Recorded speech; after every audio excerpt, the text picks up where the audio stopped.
फुले शाहू आंबेडकर आणि 1999 साली आदरणीय पवार साहेबांनी जी एक वेगळी भूमिका घेऊन राष्ट्रवादीची स्थापना केली, 26 वर्ष अतिशय समर्थपणे महाराष्ट्रामधील तरुण कार्यकर्त्यांना एकत्रित करण्याचं काम केलं. या 26 वर्षामध्ये जवळपास 15 वर्ष काँग्रेस आणि राष्ट्रवादी काँग्रेसची सत्ता होती.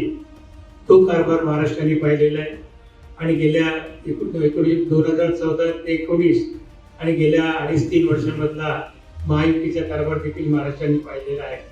कशा पद्धतीने कारभार चाललेला आहे, महाराष्ट्रातील जनता त्याच्याकडे डोळे उघडून पाहत आहे.